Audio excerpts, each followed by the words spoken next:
एक गांव में जगदीश नाम का एक भोला किसान था जो अपनी बेवकूफ़ी से हर बार अपनी फसल बर्बाद कर देता था। बारिश के मौसम में धान की जगह तरबूज की खेती करता। अरे सुनते हो, क्या तुम्हें कभी अक्ल आएगी या नहीं? अरे अब का हो गया भाई, काहे चिल्ला रही हो? चिल्लाऊं नहीं तो क्या करूं? इस बारिश में जब सब लोग धान की खेती करते हैं, तुम तरबूज की खेती कर रहे हो। देखो, हमने सोच समझकर ही तरबूज बोया है। सोच समझकर बोया है? सुनो तो जरा, क्या सोचा था तुमने? हाँ, अब सुनो। बात ये है कि सब लोग जब धान की खेती कर रहे हैं तो ऐसे में तरबूज कम मिलेगा। तो हमने क्या सोचा कि अगर हम तरबूज लगाएंगे तो बढ़िया मुनाफा हो जाएगा। हाँ। तुम्हारा दिमाग खराब है क्या?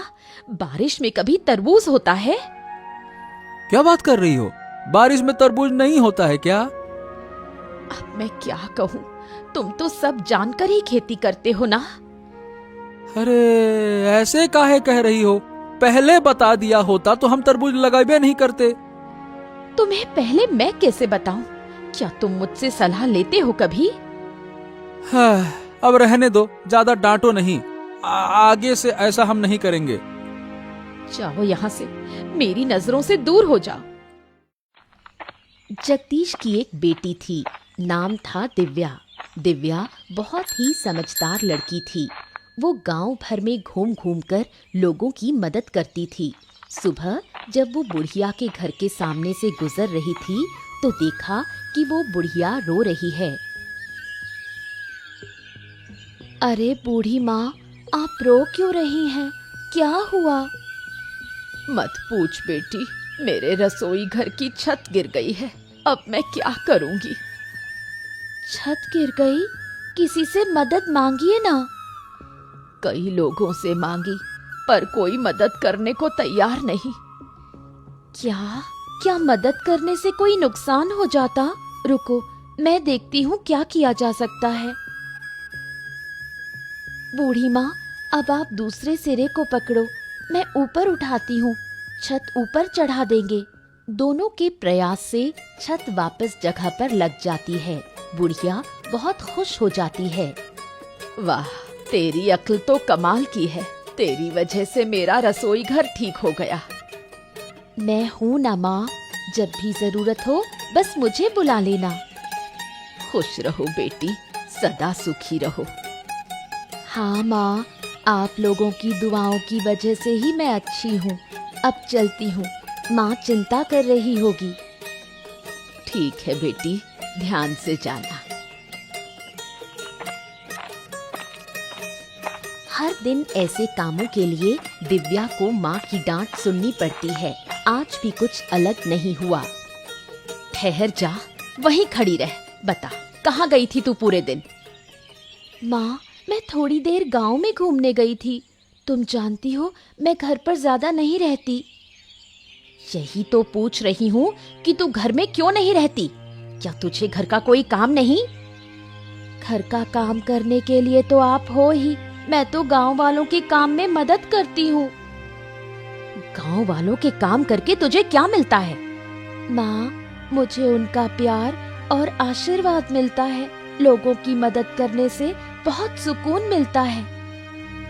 बस कर, छोटी सी उम्र में इतनी बड़ी बड़ी बातें।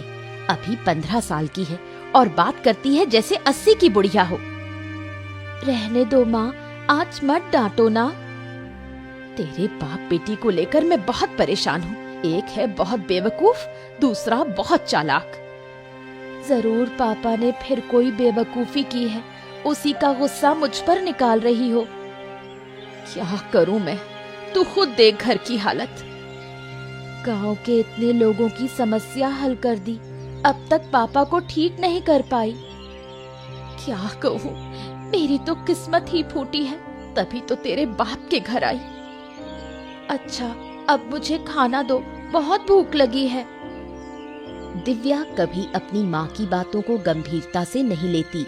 उसे गांव के अच्छे कामों में ही सुकून मिलता है।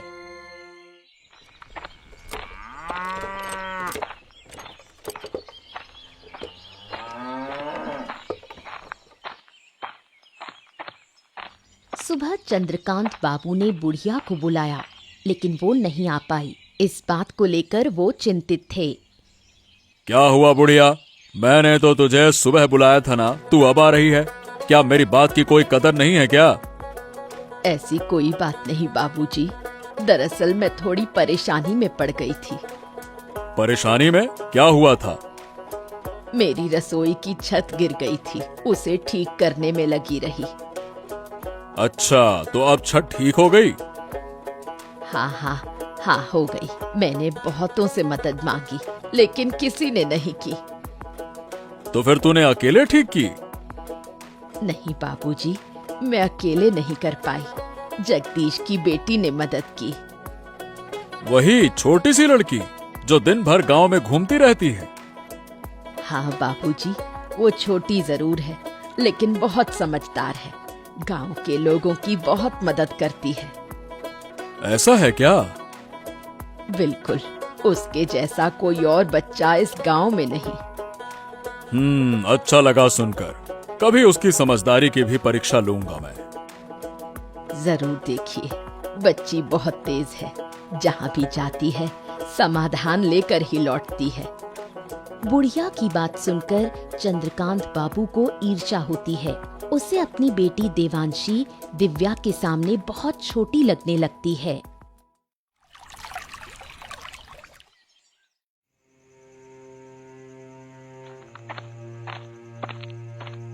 सुनो बेटी, तू जगदीश की उस छोटी लड़की को जानती है? किसकी बात कर रहे हो? उस दिव्या की? हाँ, उसी लड़की की बात कर रहा हूँ। जानती है ना तू? हाँ, नाम और चेहरे से जानती हूँ, लेकिन कभी आमने सामने बात नहीं हुई। अरे बेटा, लोग कह रहे हैं कि वो बहुत ही समझदार है। पूरे गांव की समस्या वही लड़की हल करती फिरती है।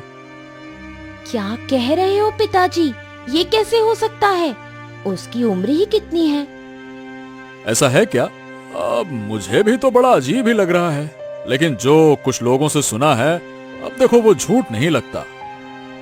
लोग उस लड़की की तारीफ कर रहे हैं। तारीफ कर रहे हैं कि क्या बात कर रही हो? ऐसा लग रहा है जैसे उसके गुणों का बखान कर रहे हैं।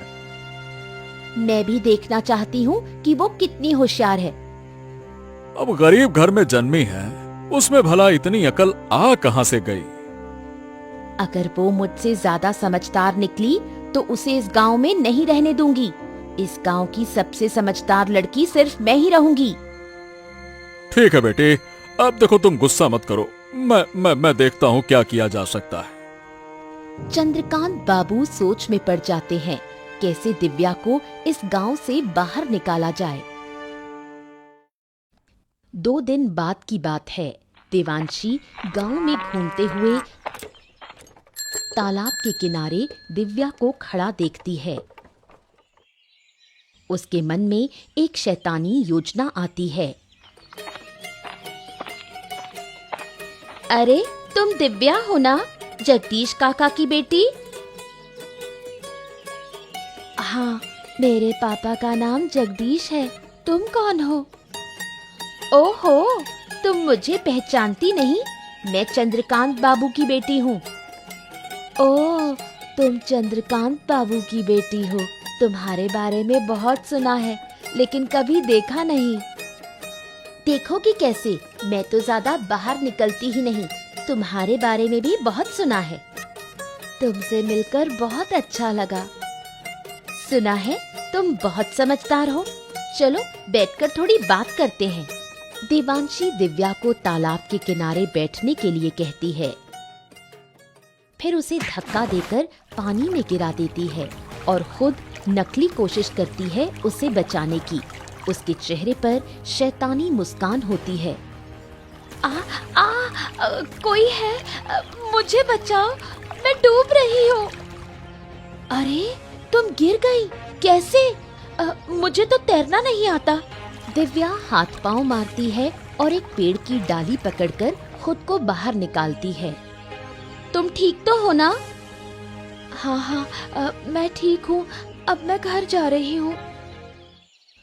इस घटना के कुछ दिन बाद जगदीश और चंद्रकांत बाबू के बीच विवाद हो जाता है।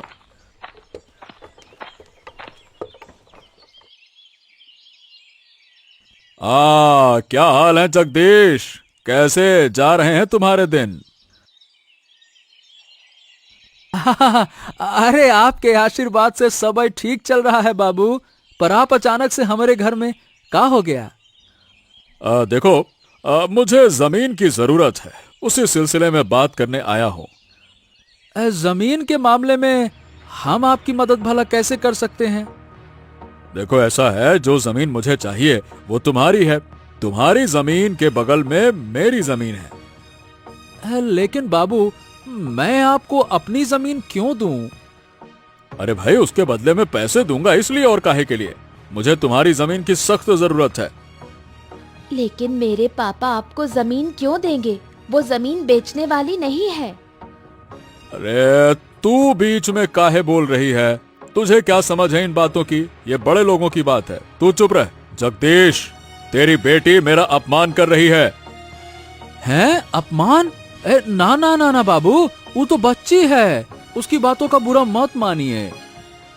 मैं भले ही छोटी हूँ, लेकिन जो कह रही हूँ वही सही है। मेरे पापा आपको कोई जमीन नहीं देंगे। मैं तेरे घर खुद आया और तेरी बेटी ने मुझे अपमानित किया। इसका अंजाम तुझे भुगतना होगा। अरे बाबू, जगदीश बाबू, आप नाराज मत होइए। देखिए देखिए देखिए, मेरी बात तो सुनिए, सुनिए तो। इतना अपमान सहकर मैं यहाँ खड़ा रहूं? तुम्हारी बात सुनो, मैं तुम लोगों को सबक सिखा कर रहूंगा। हाँ? चंद्रकांत बाबू के मन में दिव्या के खिलाफ बदला लेने की भावना जाग उठती है। तेरी वजह से चंद्रकांत बाबू को अपमान सहना पड़ा। मेरी बेटी ने ऐसा क्या गलत कहा? उसने तो सही बात ही कही। सही बात? अरे अकल के अंधों, अगर मैं जमीन दे देता तो कुछ पैसे मिल जाते, घर अच्छे से चलता। अब क्या, जमीन का क्या करेंगे? चाटेंगे? माँ, पापा को जरा समझाओ ना। तुझे लगता है मैं समझा नहीं रही? उनकी समझ में कुछ आता है? चुप रहो तुम दोनों। तुम दोनों माँ बेटी मिलकर हमारा घर बर्बाद ही करके रहोगे लगता है। क्या कहा? मैं अपना घर खुद बर्बाद कर रही हूँ? और नहीं तो क्या, ऐसे अपशगुनी लड़की को घर में रखना चाहिए क्या? नहीं रखेंगे तो क्या करेंगे? घर से निकाल देंगे? अगर बेटी घर का भला नहीं चाहती है ना, तो उसे निकाल देना ही ठीक है। अगर मेरे होने से इतनी परेशानी है तो मैं ही घर छोड़कर जा रही हूँ। अरे हाँ हाँ, जा जा जा। वैसे भी तुझसे कोई काम वाम तो होता नहीं है, बस मुंह चलाती है पटर पटर पटर। अरे जा जा, चली जाएगी तो अच्छा ही रहेगा, जा। जगदीश की बातों से दुखी होकर दिव्या गांव छोड़ने का फैसला करती है। बेटी के जाने का दृश्य आरती सहन नहीं कर पाती। वो चुपचाप आंसू बहाती है। माँ, रो मत, मुझे बिल्कुल अच्छा नहीं लग रहा। तू हमें छोड़कर चली जाएगी और मैं रोऊंगी नहीं। क्या मुझे दर्द नहीं होता? अगर आपको सच में दर्द होता तो आप पापा को पहले ही सुधारती। तू जानती है, तेरे पापा समझदार नहीं है, वो थोड़े भोले हैं। पापा भी जानते हैं कि वो भोले हैं, फिर भी मुझे क्यों डांटा? वो समझ नहीं पाए, तू बुरा मत मान। माँ, मैंने फैसला कर लिया है, मैं इस गांव में अब नहीं रहूंगी। हमें छोड़कर तू कहाँ जाएगी? कैसे रहेगी? क्या हमें तेरी चिंता नहीं होगी? चिंता का कोई फायदा नहीं माँ, मैं अपना रास्ता खुद बना लूंगी, मैं ठीक रहूंगी। मत जा बेटी, मत जा, मुझे छोड़कर मत जा, मैं तेरी माँ हूँ। एक दिन लौट कर आऊंगी माँ, और तेरे सारे दुख दूर कर दूंगी। तू आएगी तो मेरा दुख और बढ़ेगा, ये तू समझ नहीं पा रही। माँ, मैं जानती हूँ संतान को खोने का दर्द क्या होता है, लेकिन मुझे जाना ही होगा, मुझे मत रोको। सुन बेटी, मत जा, लौटा। कई साल बीत जाते हैं। चंद्रकांत बाबू जगदीश को बेवकूफ बनाकर उसकी सारी जमीन धीरे धीरे हड़प लेते हैं। देखो जगदीश, अब तुम्हारे पास कोई जमीन बाकी नहीं बची है। तुम सारी जमीन हमें बेच चुके हो। अब क्या कहें बाबू, बेचते बेचते पूरी जमीन बिक गई, पता ही नहीं चला। अब हमारी जमीनें खत्म हो गई, क्या करें। अरे सुनो तो इसे, ऐसे कह रहा है जैसे पूरे गांव की जमीन ही दे दी हो इसने। अब जब सब कुछ बेचा ही दिया है तो आप फिर मेरे पास क्यों आए हैं? क्या सब कुछ? अरे भाई, क्या तुम सब कुछ का मतलब समझते हो? अरे बुड़बक, उस सब कुछ में तुम्हारा एक घर भी शामिल है। हैं? ये क्या कह रहे हैं बाबू? मैंने ये घर भी आपको बेच दिया क्या? मुझे तो ऐसा कुछ याद नहीं आ रहा। याद नहीं आ रहा? अरे जरा ध्यान से सोचो, आखिरी बार जब पैसे लिए थे ना, तब कुछ ज्यादा ही लिए थे। याद करो, याद आया ना? याद आया ना? हाँ, पैसे तो ज्यादा लिए थे, लेकिन जमीन भी तो आपको ज्यादा ही दी थी ना बाबू। हाँ, तो उसी जमीन में एक घर भी शामिल था, समझे? क्या बात कर रहे हैं? तो अभी घर हमको छोड़ना पड़ेगा? बिल्कुल, मैं अपनी जमीन पर तुम्हें क्यों रहने दूं? बिल्कुल नहीं रहने दे सकता। चलो। हैं? लेकिन हम ही घर छोड़ देंगे तो जाएंगे कहाँ बाबू? अरे कहाँ जाएंगे हम क्या बताएं? अरे जाओ जहां जाना है, फालतू की बात ना करो मुझसे। लेकिन यह घर छोड़ना पड़ेगा तुम्हें, समझ गए? ठीक है बाबू, हमको कुछ दिन का समय दे दीजिए, फिर हम घर खाली कर देंगे। हाँ ठीक है, जल्दी खाली कर देना। जगदीश अब भी कुछ नहीं समझ पाया। चंद्रकांत बाबू उसे देखकर मन ही मन बहुत खुश होता है और उसे कुछ दिन का समय देता है।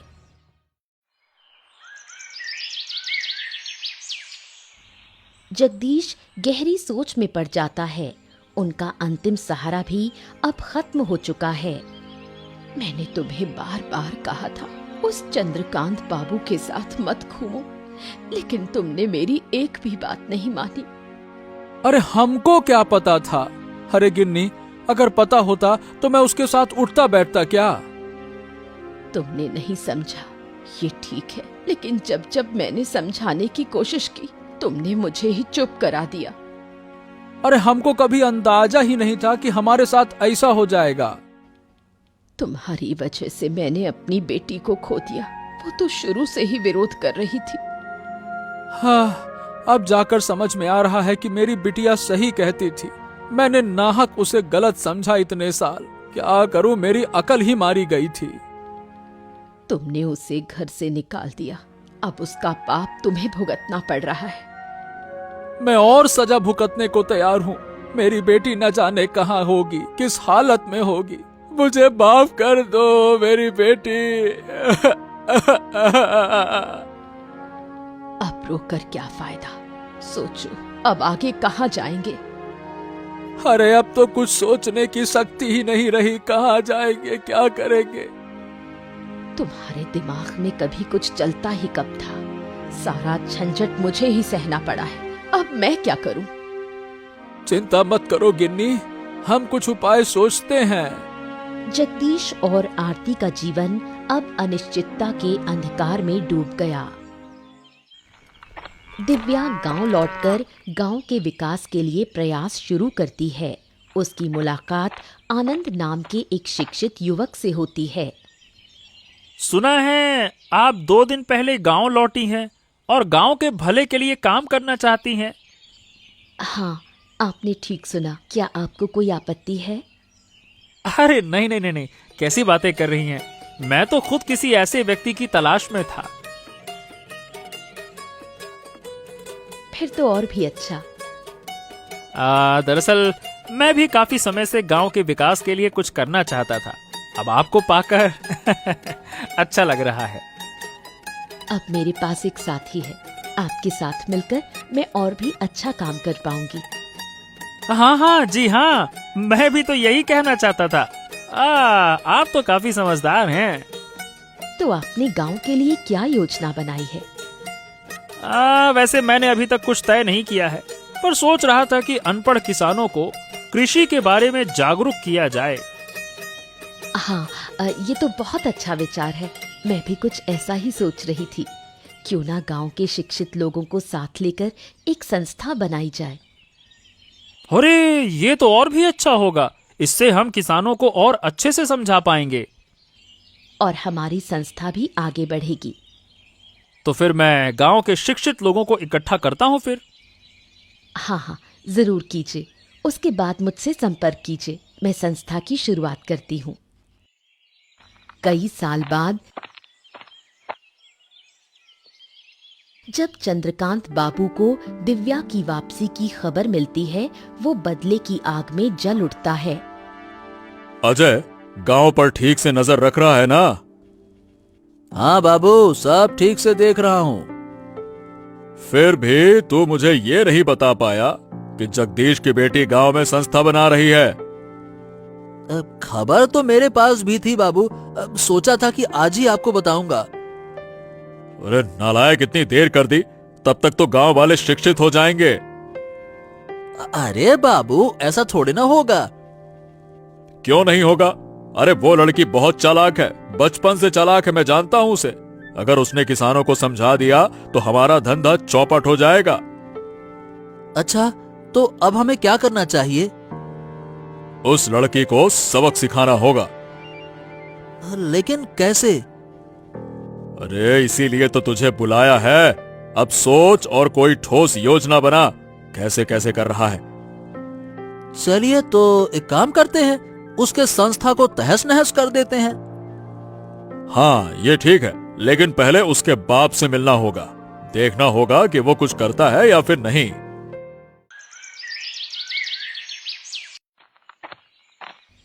जब चंद्रकांत बाबू जगदीश के घर पहुंचे तो जगदीश थोड़ा डर गया। उसने सोचा चंद्रकांत बाबू शायद उसे घर से निकालने आए हैं। प्रणाम प्रणाम बाबू। आइए आइए आइए, अंदर आइए, बैठिए बैठिए बैठिए।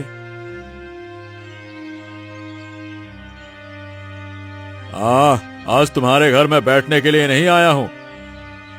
देखिए, मैंने आपसे कुछ दिन की मोहलत मांगी थी बाबू। हाँ, मैं उस बारे में पता करने भी नहीं आया हूँ। मैं तुम्हारी बेटी के बारे में बात करने आया हूँ। हैं? मेरी बेटी के बारे में? क्यों? मेरी बेटी ने फिर से क्या कर दिया? सुना है कि तुम्हारी बेटी गांव में वापस आ गई है। हाँ हाँ हाँ, मेरी बेटी वापस तो आ गई है बाबू। सुना है वो गांव के किसानों के लिए अच्छे काम कर रही है। अब देखिए बाबू, इस बारे में हमको कुछ ना पता। मैं यही बताने आया था कि अपनी बेटी को काबू में रखो, नहीं तो अच्छा नहीं होगा। हाँ बाबू, सही बताएं तो वो क्या कर रही है, हमको इस बात का कोई अंदाजा नहीं है। अंदाजा नहीं है तो क्या हो गया? बेटी को काबू में रखने के लिए अंदाजा जरूरी नहीं होता है। तुम कहो और वो मान जाएगी, बस। क्या कहें बाबू, मेरी बेटी ने तो पहले कभी मेरी बात मानी नहीं, तो अब कैसे मानेगी? वो समस्या मेरी नहीं है। तुम उसके बाप हो और वो तुम्हारी बात मानेगी। मुझे बस तुम्हें सूचना देनी थी, मैंने दे दी। लेकिन बाबू, अगर वो गांव के भले के लिए काम कर रही है तो इसमें समस्या क्या है? हमको ये समझ में नहीं आ रहा। अरे क्या कहें, वो जानने से तुम्हें कोई फायदा नहीं है। अगर सीधी बात है कि उसे नहीं रोका तो वो अपनी जान से हाथ धो बैठेगी। बस कह दिया मैंने। अपनी बेटी की बात सुनकर जगदीश अब मन ही मन ठान लेता है कि वो अपनी बेटी को किसी हाल में नुकसान नहीं होने देगा। गांव भर में जगदीश की बेटी की तारीफ सुनकर जगदीश और आरती गर्व महसूस करते हैं। देखा, मैंने कहा था ना कि हमारी बेटी एक दिन अच्छा काम करेगी। गांव के लोग उसे सम्मान देंगे। हाँ, अब तो मैं भी देख रहा हूँ, लेकिन पहले मुझे यकीन नहीं था। तुम्हारे अविश्वास की वजह से ही वो हमें छोड़कर चली गई थी। तुम्हारी बेटी इतनी समझदार है कि हमें छोड़कर भी सफल होकर लौट आई है। मुझे अपनी बेटी पर कितना गर्व हो रहा है, ये मैं बता नहीं सकती। मुझे भी कम गर्व नहीं है अपनी बिटिया पर। अरे गांव में निकलते ही सब लोग कहते हैं, वो देखो दिव्या के पापा जा रहे हैं। तो फिर मानते हो कि मेरी बेटी अच्छा काम कर रही है? हाँ, कर तो रही है, लेकिन अब लोग उसे रोकने के लिए उठ खड़े हुए हैं। वो लोग उससे जलते हैं, लेकिन मैं अपनी बेटी को कोई नुकसान नहीं होने दूंगी। अब मैंने भी मन बना लिया है भाग्यवान, जो हमारी बेटी को नुकसान पहुंचाएगा उसको हम छोड़ेंगे नहीं। देखो, चंद्रकांत बाबू का साथ मत देना। मेरी बेटी शुरू से ही सही थी। मैं समझ नहीं पाया ना गिन्नी, यही तो मेरी गलती थी। अब क्या कहें। अब इन बातों को छोड़ो, अब हमें अपनी बेटी को बचाना है। चलो कोई बात नहीं, तुम चिंता न करो, मैं उसे हर हाल में बचाऊंगा। आखिर हमारी बेटी है वो।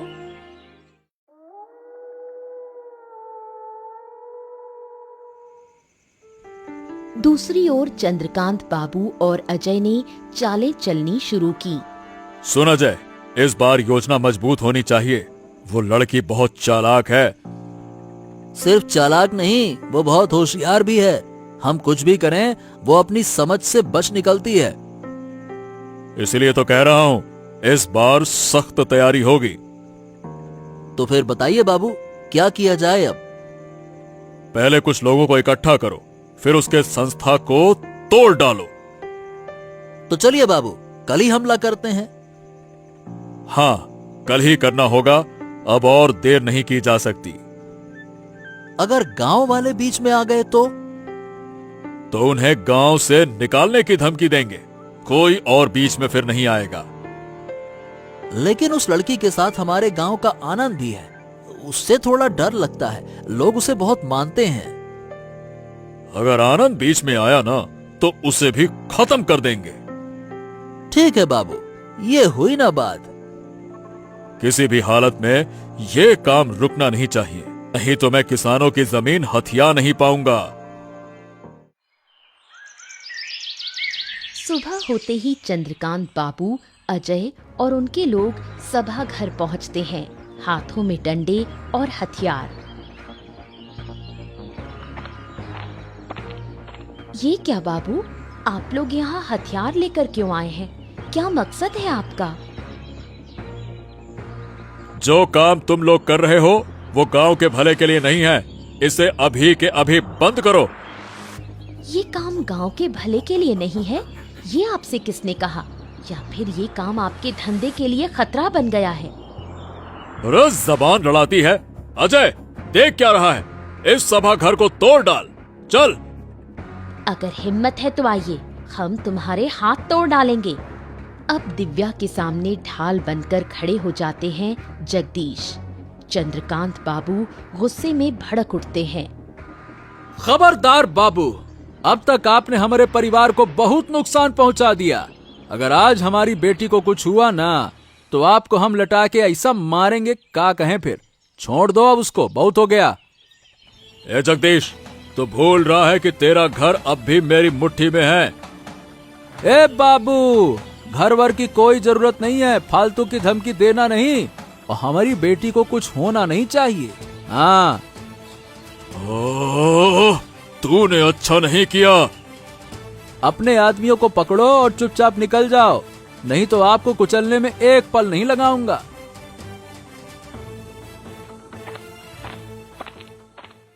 ए बेटा, हमका माफ कर दे, हमने तुम्हें अपनी बेटी नहीं समझा। अरे बाबा, आप ऐसा क्यों कह रहे हो? आप तो मेरे पिता हो। लेकिन फिर भी। आप कोई लेकिन नहीं, अब हम सब मिलकर गांव की भलाई के लिए काम करेंगे। इसके बाद दिव्या की अगुवाई में गांव का विकास शुरू होता है। गांव वाले उसकी बहुत तारीफ करते हैं। एक भोला किसान अपनी बुद्धिमान बेटी पर गर्व करता है।